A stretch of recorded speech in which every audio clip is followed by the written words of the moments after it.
So, so Terry, let me just bring up your very wonderful face right there. There we go. There you go, Terry. How have you been, mate? How have you been? Very, very different from this morning, isn't it? Well, I think that the beard suits you, mate. So it's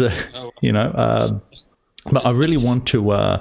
I really want to thank you for making the time to join us today on this particular day.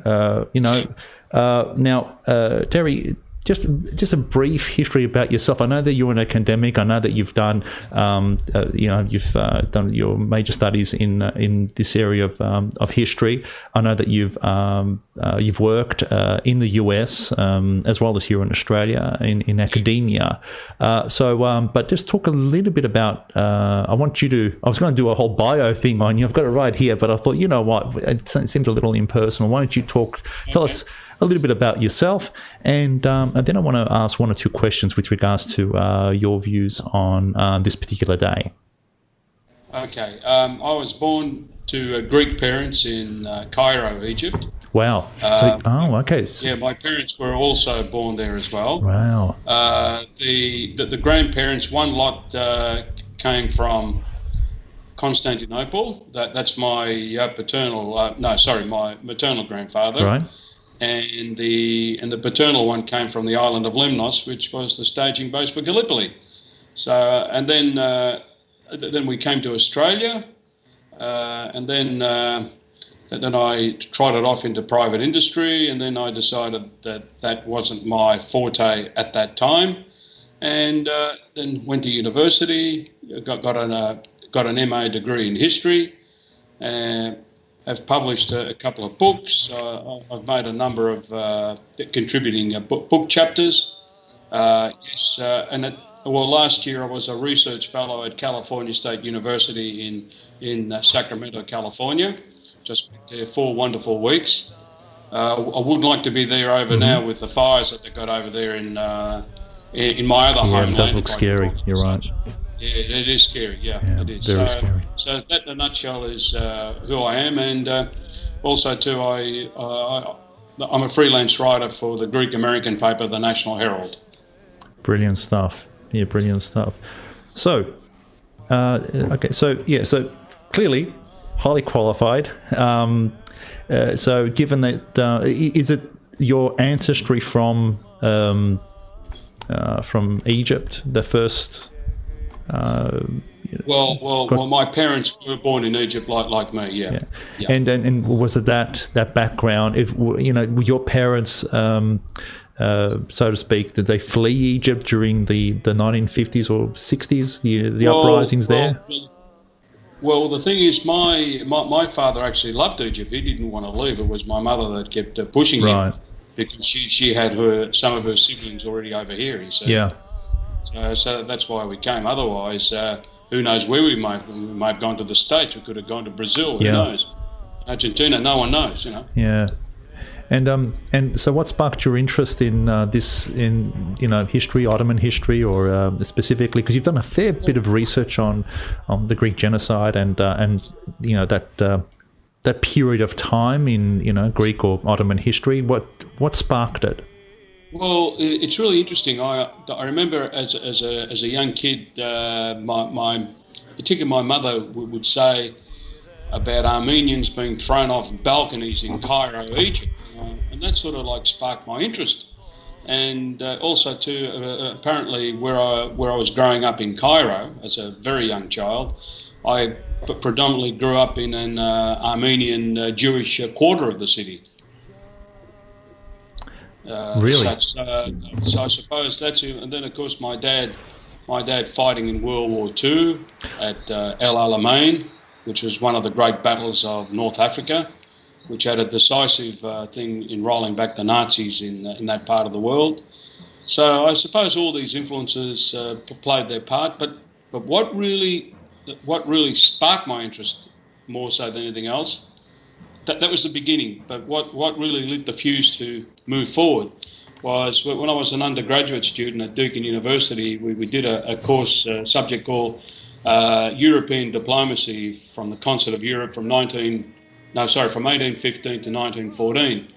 And we had 1 week we did completely on the Greek War of Independence. And that, for some unknown reason, that just sort of resonated with me. And I ran with it ever since. Okay. So that's my background. Right, so pretty colourful, pretty interesting. So, with regards to Smyrna, admittedly, this is a particular event that Pontians, I know when I was very young, we didn't talk about much, we didn't commemorate it much, unlike today. Today, our community pretty much considers a day like this, or this event, as important as when we commemorate the 19th of May. It's just seen a huge progression of interest and effort made by Pontian communities throughout the world on this, and I think that it has a lot to do with some discussion on Greek genocide, Pontian genocide, and all that have, but also the extra level of work that's coming out and material is coming out specifically on the catastrophe, the burning of Smyrna. What is it that makes the burning of Smyrna so potently significant? I mean, because, the genocide went on for over 10 years, right? And it happened all over Asia Minor. And yet, Smyrna seems to have... It was burnt into the consciousness of every Greek, that one event. What made it so significant? And you do, and in saying that, there is also a little. I also want to ask you another question on some of the non-Greeks that were there at the time and with what they saw and what you know about that. Okay. Well, for a start, if we think of it, say, purely from a Greek perspective, it basically meant the ending of nearly 3,000 years of Greek presence in that part of the world. So when the refugees were basically, like the picture that Mr. Markridis has in the background there, when they were all lined up there at on the quay there at Smyrna, for them that was just basically like losing everything that had been worked for over the centuries was just basically lost in a matter of days. It was just like having a beautiful tree that's been growing over centuries, then all of a sudden you just take the chainsaw and you cut it and it falls to the ground and that tree will never grow again. So that's the kind of analogy that one can use with the refugees, those Greeks who fled Smyrna, never to return to that beautiful city that in many ways was actually the jewel in the crown of the Ottoman Empire, because it also was a multi-ethnic city, a multilingual city.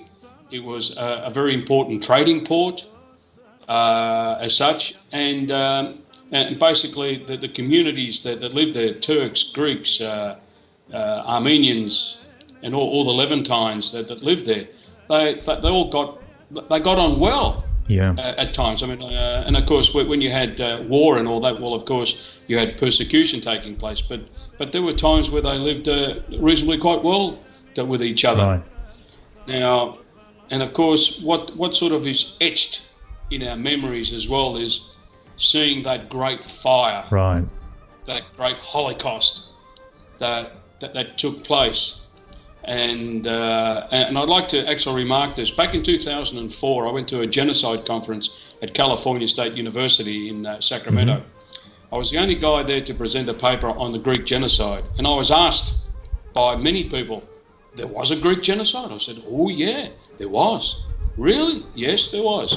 Okay. Mm-hmm. And that really surprised many people. And of course, what I explained to them was that nearly over hundreds of thousands of Greeks that lived on that western littoral of Asia Minor, were basically, some died, of course, and those that were fortunate enough to survive left. But I said, but the greatest crime that was committed in many ways was when you had around 15 to 20 Allied ships sitting in the harbour there, basically doing nothing to save the lives of the refugees. And those that did swim out and clutch the ropes to try and get on board to go to safety, they were being cut down and tossed back into the water. And of course, they knew that if they go back, well, it was basically death. And of course, well, because, well, that might be a factor, but a lot of it also too is that at that stage, especially Britain, France and Italy, who were our supposed Allied friends, had basically declared neutrality in the Greek-Turkish War after the return. You see, all this trouble stemmed from one very simple thing. The loss of Venizelos in the November 1920 election and the return of King Constantine to Greece as such. And of course, when the Royalists won the election, they decided very quickly to hold a plebiscite or a referendum to ask the Greek people, do you want Constantine back, yay or nay? And the overwhelming majority said yes. And of course, the Allies tried to sort of tell Greece subtly, if you bring him back, well, we're just going to cut you loose. And of course, once he came back, well, they actually cut off, credit, in other words, money. Yeah. And arms and other supplies that would have been very important to the Greek army. So basically, Greece, after December 1920 onwards, had to fight fight with its own meagre resources. So the country was really bankrupt. But by the time the conflict finished and we were kicked out of Asia Minor, the country was actually flat broke. So of the, I think of the ships that were there. There was something that you already mentioned and to me, but also we're talking about recently with regards to the Japanese. And I know that Sofia Cotanido, who we are going to have on this program a little bit later on, did some sort of exhibition on that. I was shocked. Honestly, I was really, really shocked. I had no idea that the Japanese had a ship there. Well, this came really by accident, and it goes back to 2004 when I was in Sacramento at the Genocide conference.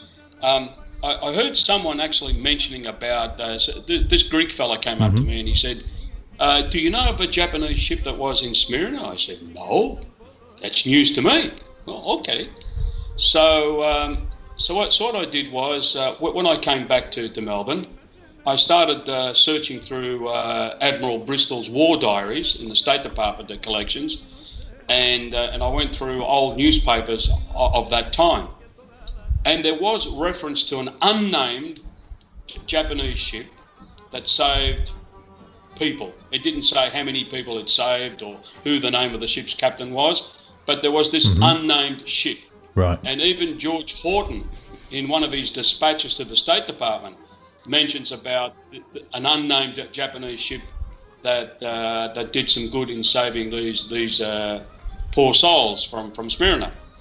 So that sort of went by. So I wrote initially sort of an exploratory paper on my findings, and then some years back now, I can't remember exactly, was it 6, 7 years ago, 8 years ago, I forget, I actually came across the actual name of the ship, right, and the name of the captain, who had the name of Lu, which is not a Japanese name. Lu. So I expanded that out, and I found details of this in old Greek newspapers. So that was the reference where I found the name of the ship and the name of the ship's captain. Now, but of course, this is an ongoing project because I've posted up on my Asia Minor page called Asia Minor 1912 to 23. People telling me, I've asked, I said, do you have letters, any kind of documentation that can help me finalise or complete the project? and people just put likes and fine, that's fine, but I don't want your likes. Give me documents so I can complete the project. But that's good. But I'm still glad that people like what I've posted up there. Now, what I'm really annoyed, and I say this publicly, what I've noticed is that there's sort of like a new industry has come around this Japanese ship. Okay. And all of a sudden, people are writing about a Japanese ship without an attribution to my original research. Right. And I find that really disrespectful to my work. And I thought at times to take legal action, but because trying to find someone to run the case with you legally, is costly. So I've just left it there. But all I just ask people who do research the Japanese ship, and if they start the research, I just like at least an attribution that I was the guy that started the research. And even there was recently a Japanese scholar, I forget her name, she teaches at a Japanese university. Right. I originally found an article of hers, it was about 13 or 14 pages long, and had about 35 footnotes, thereabouts. Well, she did cite me in 4 of those, right, which was great. So 1 in 8, was mine. So about 12.5% of the citations were from my research. Now, I'm glad that she's taking it a step forward. But I think, I forget what time it was, recently invited to give a speech in the US. And she talked about the Japanese ship and all that without one reference to my research. And that really angered me because the thing is that if I was using your work, Peter, or Nick's research, I would give you an acknowledgement that that I'd like to thank you for making this information available. And of course, that's one of the niceties that we supposedly have in academia is to give an acknowledgement to previous research. Because look, it doesn't really cost you anything, does it? No. Look. At the end of the day, guys, none of us have a monopoly on wisdom or knowledge. All we're just doing is just adding another layer to that level of knowledge that we've had in the past. So we just so we've been up to stage 8. We add up to 8, 9, and so later on, other scholars, may run with it and do a better job than what we've done. I mean, this is the whole thing. It's just pushing the boundaries of knowledge further and further out. Absolutely. So, what would you say has been what was the most significant aspect of the Japanese ship? Have you found out how many lives they saved? Where they took these survivors to? That they thanked to Piraeus, Athens, for argument's sake? They took, from memory now, so don't quote me, it either was 823 or 825 Greek and Armenian refugees. Wow. And they took them to Smyrna. Now, they threw their entire cargo into the Bay of Smyrna, which was tea and china and silver, whatever it was. Very expensive cargo. And they took them to Smyrna, to Piraeus. To Piraeus, yeah. And of course, when they arrived there, they were, according to some reports that I've read, that they were well treated and they were shown kindness and respect by the Japanese captain. Now, according to one newspaper report, was that the Turks refused to hand over these individuals to the ship's captain, and the ship's captain said, "Well, if you do this, we will embarrass you. We'll use our High Commissioner in Constantinople," and he upped the ante in terms like that. So the Turks said, "Okay, take them. It's off our hands." Amazing. It's amazing how many. It's amazing how many lives are saved by people who really took a risk, especially for strangers, right? For strangers, not even a fellow Greek. He's just someone just saw the travesty of what was happening and said, we have to do something about it. It is an amazing story. It's a great piece of history that you unearthed. I think that we should start talking about it a little more. I think we talk a fair bit about the catastrophe as to what happened, but I don't think we discuss the heroism that occurs during that time, and the people that actually they should be thanked for whatever they could do during that time. I know that we've... Παναγιώτη, συγγνώμη Δράκη. You go on, Nico. Ναι. Νομίζω ότι εκτός από τον ηρωισμό πρέπει να αναδείξουμε και τον ανθρωπισμό που δείξανε, που είναι πάρα πολύ σημαντικό, διότι στη σημερινή κοινωνία μας δεν υπάρχει αυτός ο ανθρωπισμός πλέον, υπάρχει μόνο το συμφέρον και δυστυχώς πρέπει να αναδεικνύουμε και τα δύο, και τον ηρωισμό και τον ανθρωπισμό. I think that's what Mr. Makrides said is really spot on. As such, the Japanese captain showed great humanitarianism in ditching his cargo to save those people, and also too when you get George Horton praising an unnamed ship and an unnamed captain, that in itself is very significant as such. And of course, I take probably the greatest quote from George Horton when in one of his last dispatches, I think it may have been either his last or second last dispatch from Smyrna to the State Department, when he said, the greatest thing that I took away from it was when he saw the burning of the city and whatever, I was ashamed to be a member of the human race. That in itself is a very, very telling amazing statement. Very telling. So and he was, look, it's regrettable that that America. He was one of very, very few American diplomats that actually spoke a foreign language, because most of them just spoke English. Even then. Yes. Okay.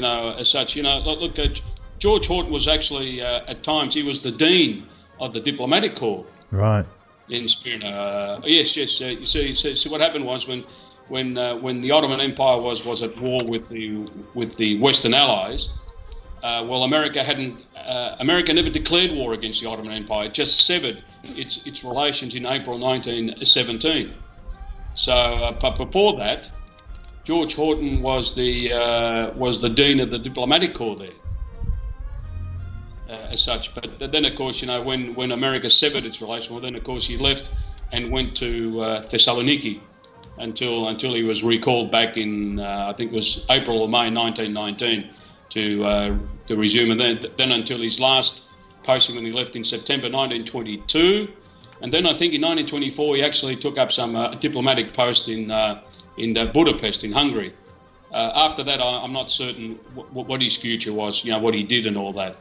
But I'd be very interested to sort of read. There's a scholar in America called Ismini Lamb, who apparently is writing a biography on Horton.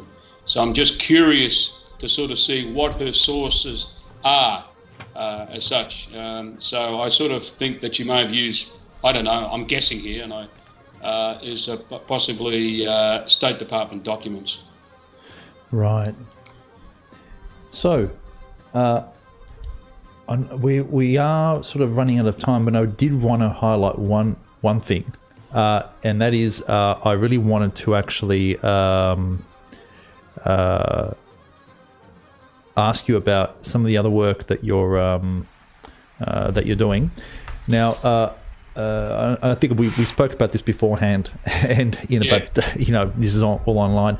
So I know that you mentioned how you're sort of moving away from non-fiction, and you're dabbling in historical fiction, right? Well, because I really think that a lot of people, from my background, and sort of looking into a lot of books and all that every day, I sort of find that straight out diplomatic history, economic history of that period would only appeal to a very small segment of the reading public, and those that may have just an overall general interest in history.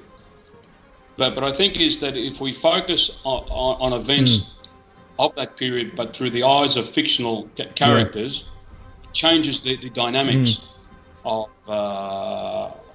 history, because even though you have fictional characters, but you can invent individuals to sort of describe or analyze events of a previous time through their eyes. And for example, I'd just like to give a plug here to my forthcoming book. It's please called do. Tales from the Last Days of Anatolia, and I think I've posted up an image of it there. On the normal screen that you get on Skype.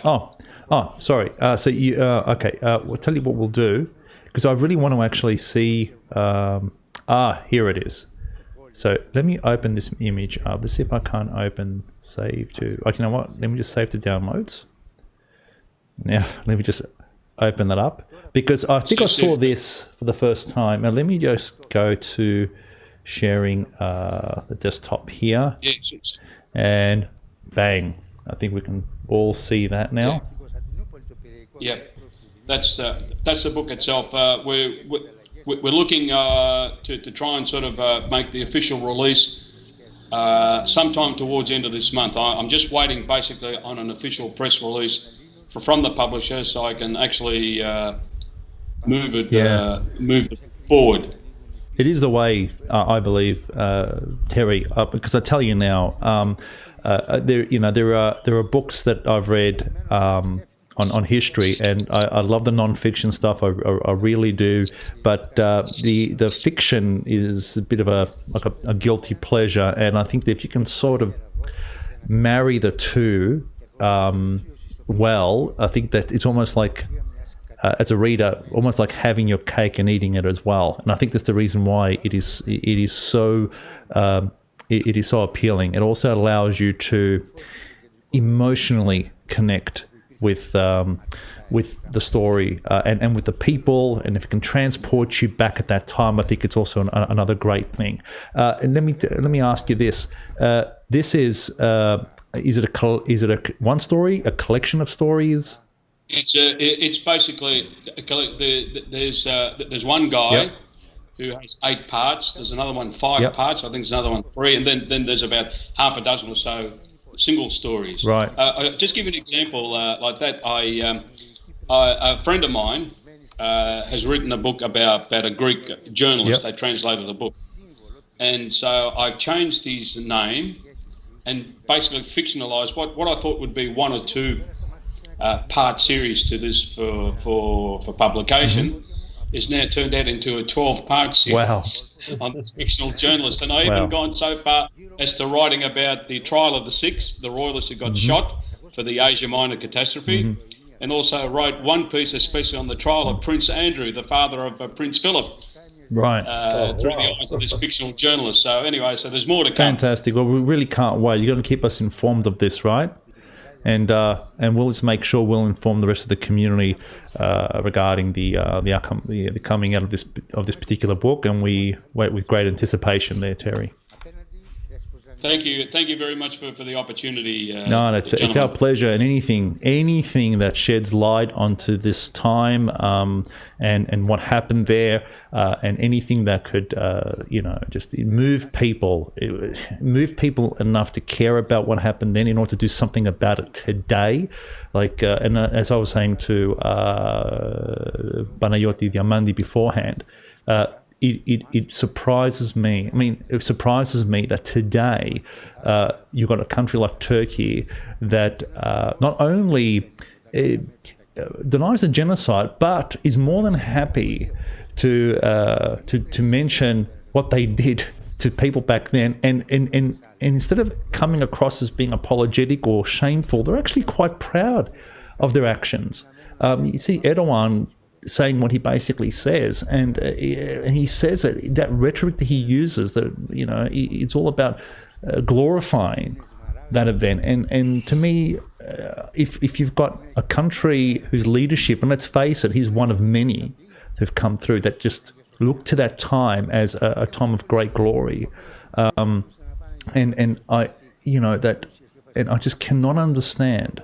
I think that when people look at history with call it rose-colored glasses, call it with a complete lack of empathy, I think that you're using it today, using those events today to further a political cause.